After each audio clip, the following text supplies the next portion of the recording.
Oh, you think I'm hyped today? You think I'm hyped today? You're damn right I am. Welcome into the Early Edge, your daily sports betting brand of record. We are powered by the almighty SportsLine, the best value in all of sports betting, and it's not even close. Quick shout out. Luke List, 37 years old, wins his first PGA Tour event yesterday.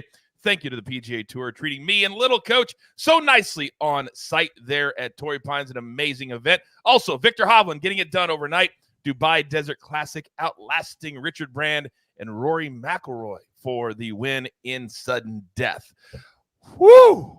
What a day we had on Saturday. A little bumpy as far as picks are concerned, but it was a hell of a lot of fun. How about my man Andrew Gambas coming on the morning show and giving you two winners from Bellator, which is also on Showtime.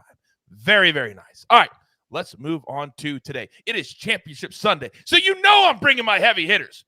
And when this man is on the morning show, he's got to be introduced first, live from parts unknown. Alex, Prop Stars, good morning, sir.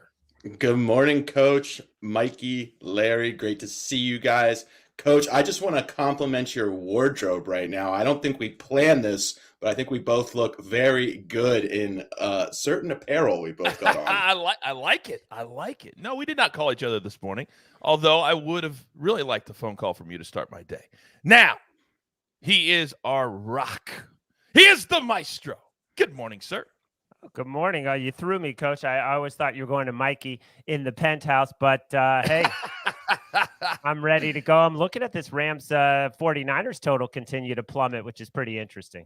Yes, it is. And the only reason I changed up the order today, Maestro, is because me and Mikey are kindred spirits. We have, in a matter of hours, once again, the chance for our team, our squad, our Chiefs to go to the Super Bowl. So live from the penthouse level in Nashville, Tennessee, M Squared. Good morning, sir. Good morning, Coach. Sunday brunch is fun. I've been up for several hours now. Woke up at 2:30 to start sweating some tennis that unfortunately did not go my way, but ready for Championship Sunday. Love these games a lot. Can't wait for it. Got futures tickets for the AFC on the Chiefs and the Super Bowl. Big day for us today. Yes, it is. A little housekeeping. Don't forget, if you don't follow our YouTube channel, you're watching us right now, go ahead and do that for us. Subscribe. It's all for free. Turn on those notifications so you don't miss 1 second of our content in your feed right now. We've got our NFL Championship Weekend mega preview, or Championship Sunday, I guess. Also, our Props Spectacular with my man Alex. See ya. And Uncle Dave is also live in your feed right now. Let's get into storylines that could affect the betting lines. And this first one doesn't really affect any betting lines. It was just one of the most historic matches, maybe in the history of Grand Slam tennis. Mikey, let's start with you. Yeah, we're going to talk about Nadal winning his second Australian Open, getting him to 21 first. That was pretty improbable between him, Federer, and Djokovic. Obviously, Djokovic was not able to play in this event as he was deported over the vaccination status. But why we want to talk about it is winning on a hard court for Nadal, definitely going to boost his overall betting market number. Next up in terms of majors is the French Open, where he has historically dominated. And there is still some question, depending on what happens with the legal status on Djokovic in that country, as to whether or not he'll actually be able to play at that one either. If he is unable to play, we're going to see something on Nadal that we really didn't expect to be seeing at this point in his career, where he's going to be over a 50% favorite. He's going to be like minus 130, minus 150 for an entire Grand Slam tournament. That's pretty unheard of at his age at 35. So something to watch now. Djokovic is listed in the odds. You can still grab Nadal around even money at this point, but understand that there is still some very questionable status over Djokovic heading into this one. You might be able to grab some early value on Nadal right now before some of that ruling takes place.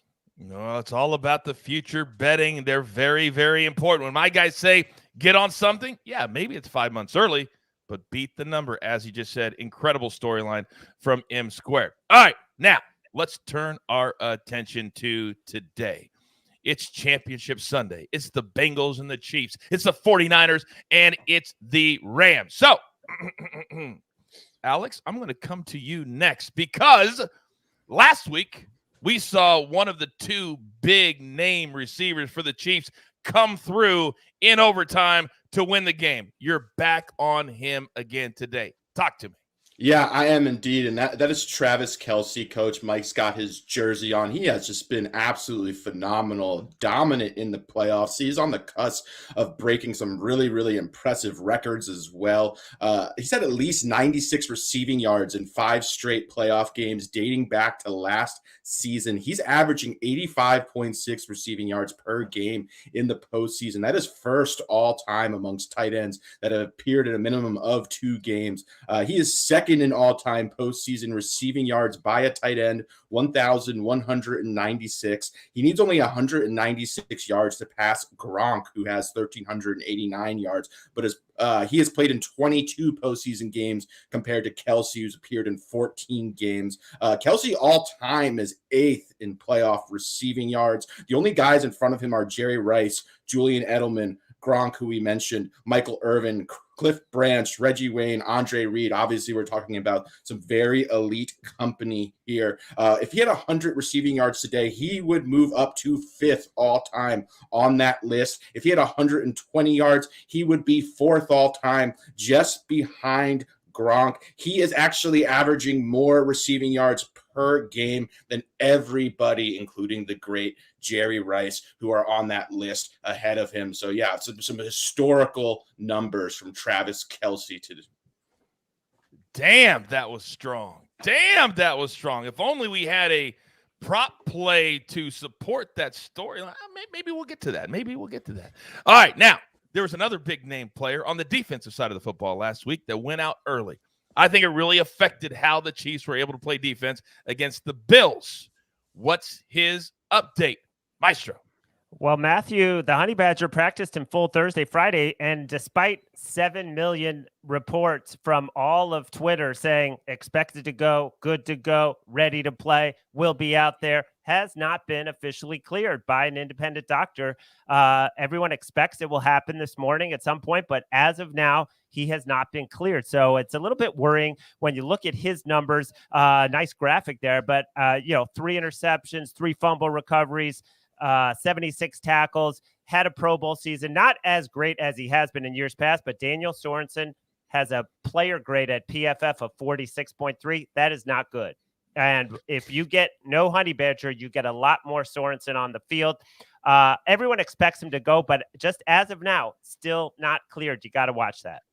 Sorensen is a solid player. He just can't guard anybody. So that's a big time drop off if that is the case. And that can hurt you at safety. No question. You can't cover. Yeah. Especially today when you got 4 receivers to cover at all times, including that tight end. And a very good tight end. Yeah. Yeah, no question about it. Thank you, Maestro, very, very much. By the way, if you're not a SportsLine member yet, what in the world are you doing? My man Renault, he knows it's the truth. He says in the chat, I'm a member now of SportsLine. Thanks for the walkthrough to get signed up. There is so much to choose from when logged in. This is the truth. I say it every single day, and it's not just hype. It's the best value in all of sports betting, and it's not close. We've got one play from SportsLine today. We're going to the pitch. We're going to go Canada. We're going to the United States. How the United States victory a couple of days ago. Well, we don't think they're going to win today unless they get 2 goals, because we're going both teams to score -110 later today. Oh, I love that play so much. Now, it's Sunday brunch. It's one of my favorite episodes of the entire week. I'm normally off on Saturdays, so I've got a lot of energy come Sunday morning. So with that being said, and the fact that the Chiefs kick off in less than 5 hours, M squared, you know the drill, son!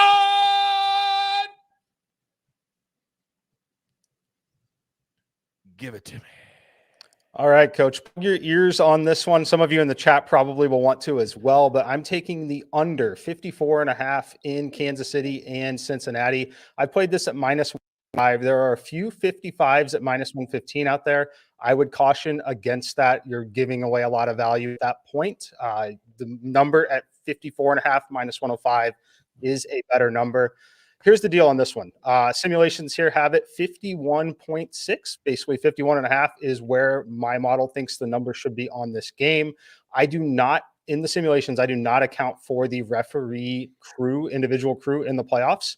However, I want to mention once again, Bill Vinovich, fewest penalties in the league. That's talking about late hits. That's talking about defensive holding, pass interference. Some of you guys might remember the 2015 NFC title game with the Rams and the Saints and the famous no call. Same referee here in this spot. Over the past 6 seasons, he's 55 and 34 and 2 to the under, about 62%. He's been a strong under ref again this season.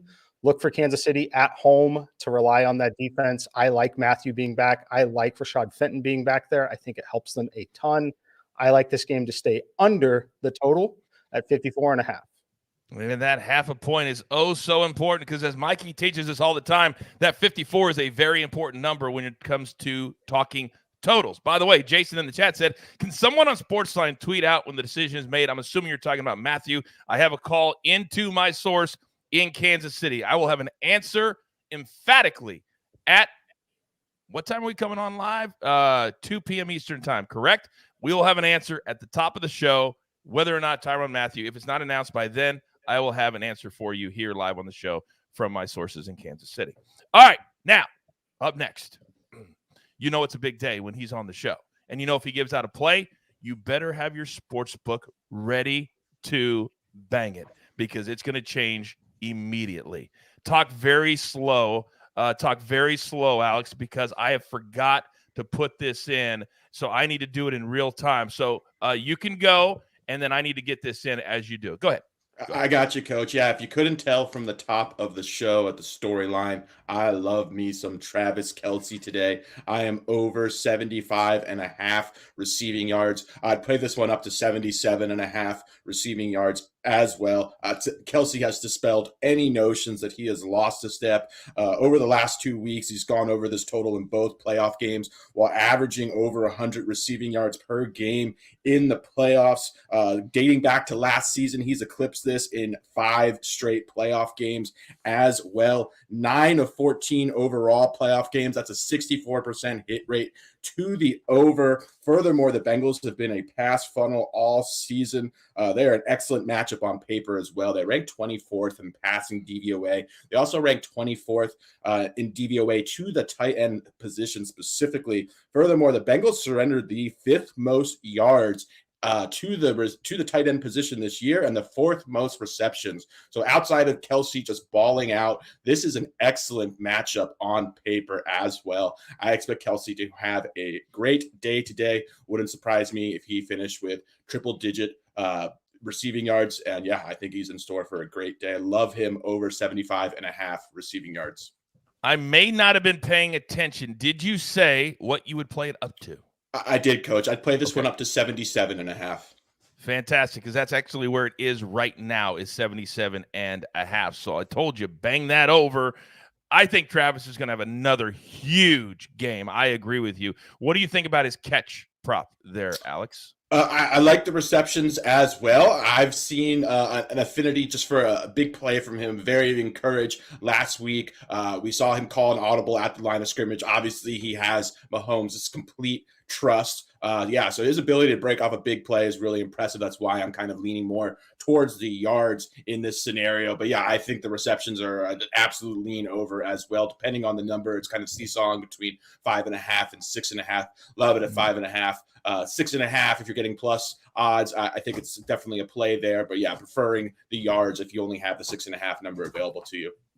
All right. Very, very good. I love that a lot. I just had it at 6.5 at plus 108 or so. So right along what you're talking about. By the way, more props from my man, Alex. He will be part of our live show later today at 2 p.m. Eastern time. And then a very special start time, 5:45 Eastern time. We will sweat the end of that Chiefs game and then get you ready for 49 and Rams. Now, you know this man has been there since day one, and it's for days like today.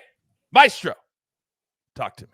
All right. Well, it warms my heart that I got a better number than Alex on Kelce at 72.5. That's history for me. That is really the greatest accomplishment I can ever have because I'm always jumping in late on something that Alex spotted, 6 days earlier.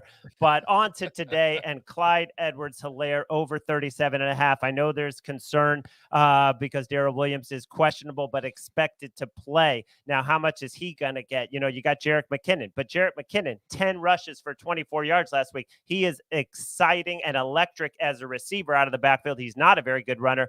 And Edwards-Helaire has had a really strange year. He missed a month basically with a knee problem. Then he missed a month with the shoulder, comes back last week. Everyone saw that burst. 7 carries, 60 yards, 2 rushes of 20 yards, and 37.5 is a very low number. I think we can get this if the game script is right and the Chiefs are up. And we can also get it if it's a very tight competitive game or even if they're behind, because when the Bengals sit back in pass defense and there's a very light box, that's when they hand it to him on a draw, and it's open for him. I mean, 37.5. I love it for Clyde Edwards-Helaire, and I just hope Darrell Williams, coming back, does not get too many touches. I think he's got to trust Clyde Edwards-Helaire more in this spot.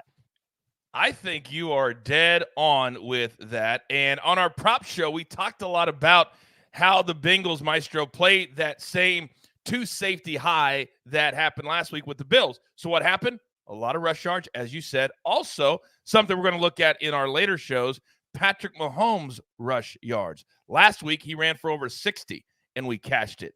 And today, it's right around between 26 and 29 last time I checked. So we're going to talk about all these rush totals later today at 2 p.m. Eastern time. But I love that one. I suggest you get it in right here and right now. All right. I'm looking at the chat and make sure I don't forget anything because, as you know, we are as interactive as any show that there is out there. But I believe we've gotten to everything, and I'm pumped for a full day. So here is the recap, and it looks glorious, courtesy of the jeweler. Now, M Squared is on Bengals-Chiefs under 54.5. Maestro, Clyde Edwards-Helaire over 37.5 rush yards.